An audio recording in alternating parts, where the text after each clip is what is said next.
నమస్తే రమగారు. నమస్తే జయ. రమగారు, రకరకాల సమస్యలుంటాయి. వాటికి పరిష్కారాలు కూడా ఎవరికి తోచిన పరిష్కారం వారు తీసుకుంటారు. అయితే చాణక్యులు వారు చాలా మంచి మంచి విషయాలు చెప్తారు కదండి. ఆయన నీతి వాక్యాలు అయితే అసలు అత్యద్భుతం. వాటిని మరి నీతి వాక్యాలు అనాలా, ప్రోవెబ్స్ అనాలా ఏమో నాకు తెలియదు, కానీ చాలా బాగుంటాయండి. మరి ఈ సమస్యలు పరిష్కారాలు వీటికి సంబంధించి ఆయన ఏమైనా చెప్పడం జరిగింది? అసలు గతాన్ని గురించి వగచి ప్రయోజనం లేదు. నిన్న జరిగిపోయిన దాని గురించి నువ్వు ఆలోచించద్దు, దాన్ని నువ్వేమీ మార్చలేవు. రేపేం జరుగుతుందో అని భయపడద్దు. రేపేం జరుగుతుందో నీకు తెలియదు. రేపు ఏం జరగాలన్నా అది ఎక్కడి నుంచి జరగాలి? ఇవాల్టి నుంచి జరగాలి. సో అంటే వర్తమానం. దీని మీద దృష్టి పెట్టు, ప్రెజెంట్ టెన్స్. దీని మీద బతుకు. దీన్ని సరి చేసుకుంటే రేపటిది బాగుంటుంది. సూపర్. నిన్నటి దాన్ని నువ్వేం చేయలేవు, నీ వల్ల కాదు. జరిగిపోయిన దాన్ని ఏం చేస్తావు? నిన్న రాత్రి 9ంటికే పడుకుని ఉండాల్సిందని 100 సార్లు అనుకుంటే మాత్రం ఏమవుతుంది? నిన్న రాదు, రాత్రి రాదు, 9 రాదు. ఇప్పుడు ఏం చేయాలి? రేపు నువ్వు ఇలాంటిది అనుకోకూడదు అంటే ఇవాళ రాత్రి పడుకోవాలి.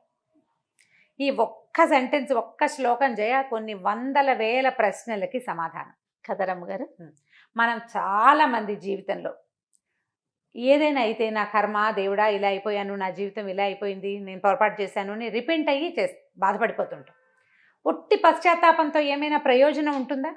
100 సార్లు అనుకుంటాం, అనుకుంటాం, చెప్పుకుంటాం, వాళ్ళకి వీళ్ళకి ఎంత మందికి చెప్తాం, గోడు వెళ్ళబోసుకుంటాం. చాణక్యుల వారే ఒక చోట చెప్పారు, ఎవరికైనా చెప్పడం వల్ల టైం వేస్ట్. వాడికి టైం వేస్ట్, నీకు టైం వేస్ట్.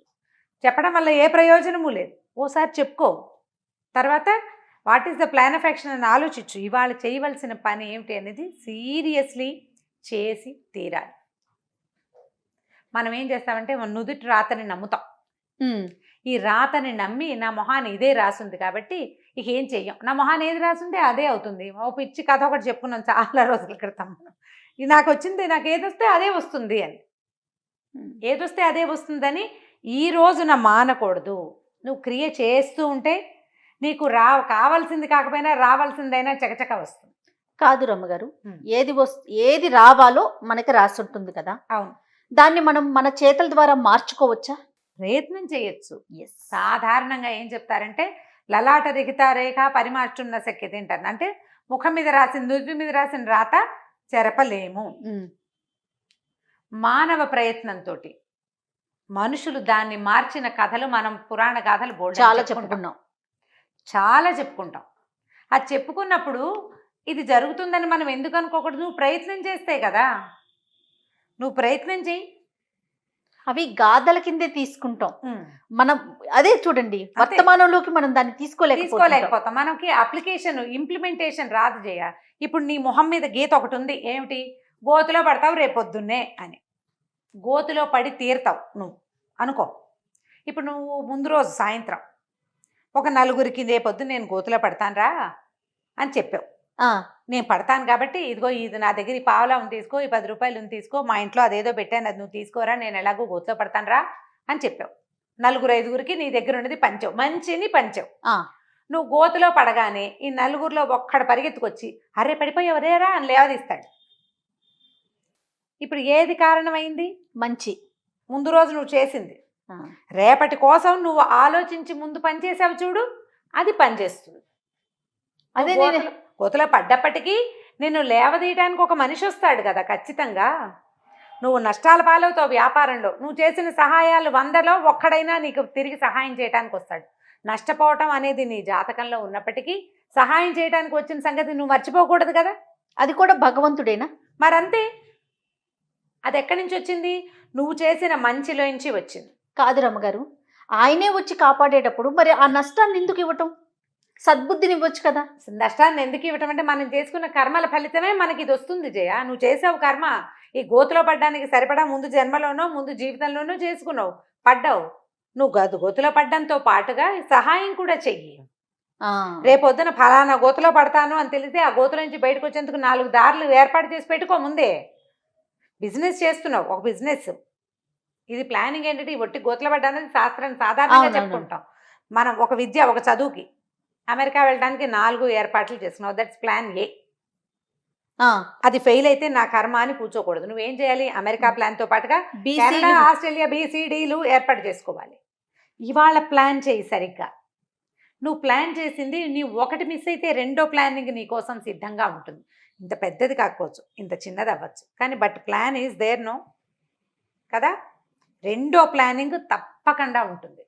మనం జీవితంలో ముందుకు వెళ్ళేటప్పుడు ఎప్పుడు 4 రకాలుగా ఆలోచించుకుని పనిచేయాలి.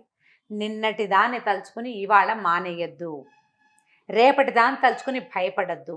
ఈరోజు నువ్వు చేయవలసింది ఏంటంటే నిన్నటిది వదిలేసి ఇవాళకి ఫుల్ఫిల్డ్గా పనిచేయి రేపటి కోసం. ఈరోజు నువ్వు బాగుంటావు, రేపు కూడా నువ్వు బాగుండటానికి ఒక అవకాశాన్ని ఇవాళే కల్పించుకున్నావు నువ్వు. దీని మీద దృష్టి పెట్టుకో, ప్రధానమైనది అది. అలెగ్జాండర్ విషయాలు కొన్ని చెప్తూ ఉంటాం. అలెగ్జాండరు ఈ ప్రపంచ విజేత అవడానికి ముందు ఒక నగరానికి దేనికో వెళ్ళాడు. ఆసియా ఖండాన్ని జయించాలంటే అని ఏం చేయాలో అక్కడ ఒక చోట ఉందిట. ఏంటంటే అదొక పెద్ద రథాన్ని చాలా బలమైన తాడుతో కట్టి ముడేశారట. ఈ ముడిని ఎవడు ఊడదీస్తాడో వాడే ఆసియా ఖండాన్ని జయించగలడు, లేనివాడు లేడు అని చెప్తున్నారు అక్కడ వాళ్ళు. ప్రతి వాళ్ళు ట్రై చేస్తున్నారు ఆ ముడి ఊడదీయడానికి. చాలా మంది రాజులు ప్రయత్నించి ఈ ముడి విడలేదు కాబట్టి ఆసియాని జయించలేమనుకున్నారు. అలెగ్జాండర్ అటు ఇటు చూసి వరలోంచి కత్తిసి పాట్మని ఆ ముడి ఎక్కడుందో ఆ తాడు నరికేశాడు. ఇంకేముంది, తాడే లేదు, ఇక ముడేమిటి. సూపర్. ప్రపంచ జయించడానికి బయలుదేరిపోయాడు. జయించగలిగాడా లేదా అనేది వేరే కథ. ఇక్కడ ఆగిపోలేదు, వెను తిరగలేదు, ఆగిపోలేదు, తర్వాత పని ఖచ్చితంగా చేశాడు. ఇప్పుడు ఇక్కడ ఆగితే మనం అలెగ్జాండర్ పేరు ఎందుకు చెప్పుకుంటాం? ముడిప్పలేని చాలా మంది రాజుల్లాగానే అలెగ్జాండర్ పేరు కూడా ఆ గుంపులో కలిసిపోయేది. నువ్వు గుంపుల్లో కలవకు. నువ్వు చెయ్యాలంటే తెగించు, సాహసించు, ప్రయత్నించు. నువ్వు ఎంత ట్రై చేస్తే అంత రేపటి ఫలితం బాగుంటుంది. నిన్న నేను ఫెయిల్ అయ్యాను కాబట్టి నా కర్మ ఇంతే అని నువ్వు ఈరోజు కూర్చుంటే రేపు కూడా నువ్వు కూర్చోవాల్సి వస్తావు. నిన్నటిని జ్ఞాపకం చేసుకోవద్దు, ఫెయిల్యూర్స్ని గుర్తు చేసుకోకు. ఫెయిల్యూర్ నుంచి నువ్వు పాఠం నేర్చుకో. అది ఇప్పుడు సరిగ్గా చెయ్యి, రేపటికి బాగుండేటట్టుగా. ఈ 3 వాక్యాలు ఎప్పుడు గుర్తు చేసుకోవాలి. గతాన్ని తవ్వకు, భవిష్యత్తు మీద భయాన్ని పెంచుకోకు, వర్తమానాన్ని జీవించు, వర్తమానంలో పనిచేయి, వర్తమానంలో యాక్టివ్గా ఉండు. సూపర్. ఇది పెట్టావా ఇవన్నీ పోతాయి. నువ్వు కిందటి సంవత్సరం ఫెయిల్ అయిన సంగతి ఈ సంవత్సరం నువ్వు సాధించిన విజయాల ముందు వీగిపోతుంది. ఫస్ట్ ఇయర్ రాలేదు, ఫస్ట్ టైం ఏదో ఇంజనీరింగ్తో ఇంకోటో సీట్ రాలా, సెకండ్ ఇయర్ మంచి మార్కులు వచ్చినాయి, సాధించాడు. ఇంతకుముందు ఫెయిల్ అయ్యాడు అనే మాట ఎవరికైనా గుర్తుంటుందా? లేదు కదా. నీకు కూడా ఎంత కాన్ఫిడెన్స్ ఉంటుంది? అంతే కదా. అది భవిష్యత్తుకి ఆశలు చూపిస్తుంది. కాబట్టి ఇట్లాంటి ట్రయల్స్ వేయాలి ప్రతి వాళ్ళు. అసలు ప్రతి విషయంలో భలే బాగుంటాయి. ఇప్పుడు ఇది ఒక విషయంలో కాదు, వంట దగ్గర నుంచి చేయ. అవునండి.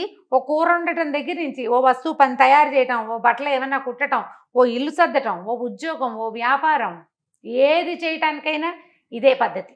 నిన్న ఫెయిల్ అయ్యామని దిగులు పడద్దు, రేపు ఏమైపోతామో అని టెన్షన్ పడద్దు. దిగులు టెన్షన్ 2 మానే పని చేయి. ఈ రోజు వర్తమానంలో కష్టపడి అంతే. Super. Thanks to Chanakya. Okay రమగారు, నమస్తే. నమస్తే జయ. సుమన్ టీవీలో మీ పర్సనల్ అండ్ బిజినెస్ ప్రమోషన్స్ కోసం కింది నెంబర్కి కాంటాక్ట్ చేయండి.